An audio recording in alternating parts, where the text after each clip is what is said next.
viewers, அடுத்தது profit and lossல consecutive sale type பார்க்க போறோம். consecutive sale typeனா ஏற்கனவே சொன்ன ஒரு பொருளை ஒருத்தர் அடுத்த நபர்களுக்கு பாஸ் பண்ணிக்கிட்டே போறது.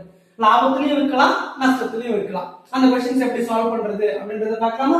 ஏ ஒரு கட்டுரையை B க்கு 20% ஆதாயத்திலும், B அதை C க்கு 10% ஆதாயத்திலும், C அதை D க்கு 12% ஆதாயத்திலும் விற்கிறார் எனில் D அவருக்கு 29.70 செலுத்தினால் A இன் விலை என்ன? பாருங்க, A ல ஸ்டார்ட் பண்ணி D வரைக்கும் போயிட்டாங்க. சோ இந்த क्वेश्चन எப்படி எழுதிக்கணும் பாருங்க. முதல்ல A ல இருந்து B, அதாவது A என்ன பண்றாரு? B க்கு 20% ஆதாயத்தை தராரு. 20% என்ன? காஸ்ட் பிரைஸ் எப்பவுமே 100. அப்ப 20% இன்கிரீஸ்னா அப்ப 120% A க்கு லாபம். அடுத்து B ல இருந்து C க்கு அவர் 10% எக்ஸ்ட்ரா விற்கிறார்.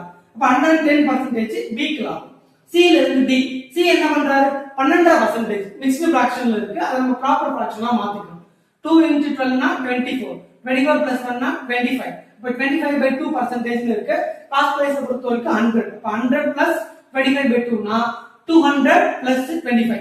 அப்ப 225% divided by 2.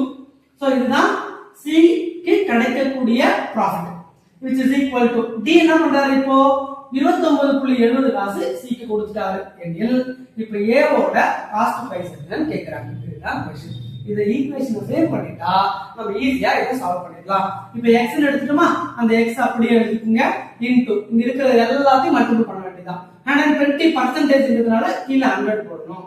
Into 100, 110 divided by 100, 225 divided by 2 into 100 equal to எவ்வளோ? 29.70. எல்லா வேல்யூஸ் அந்த பக்கம் அனுப்பிடலாம். அப்ப x equal to 29.70. டினாமினேட்டர்ல இருக்கிறது எல்லாம் அங்க போச்சுனா நியூமரேட்டருக்கு போய்டும். 100 into 100, 2 into 100 னா 200 divided by இங்க இருக்கிற வேல்யூ எல்லாம் கீழ கொண்டு வந்துருங்க. 120, 110, 225. கேன்சல் பண்ணிடலாமா? கொஞ்சம் கேன்சல் பண்ணுங்க. 10 10 கேன்சல் ஆயிடும். again 10 10 கேன்சல் ஆயிடும். அப்போ ஒரு 100 ஃபுல்லா போயிடுச்சு. அடுத்து 425 ஆ 100, 925 ஆ 225. அடுத்து இத அப்படியே வச்சுக்கலாம். அடுத்து இத கேன்சல் பண்ணுவோம். 1 9s are 9, இங்க கேன்சல் பண்ணீங்கன்னா 3 9s are 27, ரிமைனிங் 2 இருக்கும். again 27. அப்ப 0.39s are 27, ஒரு 0 கூட சேர்த்துக்கலாம். அப்ப 3.30ன்றது ஆன்சர். 9 ஃபுல்லா கேன்சல் ஆயிடுச்சு. and then so இத 2 டேபிள்ல அடிக்கலாம். 6 2s are, இத வந்து 100 2s are கேன்சல் பண்ணிக்கலாம். and then இத கேன்சல் பண்ணலாம். 1 4s are 4, sorry 2 2s are 4, 3 2s are 6. வேற என்ன பெண்டிங் இருக்கு பாருங்க.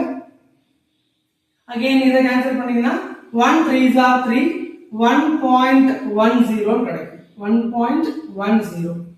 வேற ஏதாவது பெண்டிங் இருக்கா? and then numerator பொறுத்த வரைக்கும் x equal to 1.10 into 2 into 100 divided by 11 மட்டும் பெண்டிங் இருக்கு. சோ இத எப்படி சால்வ் பண்ணலாம்? 1.10 into 100 மல்டிப்ளை பண்ணும்போது டபுள் ஜீரோஸ் இருக்கு. அப்ப டெசிமலை மூவ் பண்ணிக்கலாம். 110 into 2 divided by 11 கேன்சல் பண்ணீங்கன்னா 11 டைம்ஸ் வருது. sorry 10 times வருது. 10 11s are 110. 10 into 2 னா அப்ப x ஓட வேல்யூ rupees 20 ன்னு அர்த்தம். சோ அதான் क्वेश्चन. சோ இந்த மாதிரி எத்தனை பேர் அடுத்த நபருக்கு வித்திருந்தாலுமே இந்த மாதிரி ஃபார்மேஷன்ஸ் நீங்க கொண்டு வந்துட்டீங்கன்னா ஈஸியா அத சால்வ் பண்ணிடலாம். நம்ம வீடியோ பிடிச்சிருந்தா லைக் பண்ணுங்க, ஷேர் பண்ணுங்க, உங்க ஃப்ரெண்ட்ஸ் எல்லாருக்குமே இந்த சேனலை பார்க்க சொல்லி ரெக்வெஸ்ட் பண்ணுங்க. Thank you.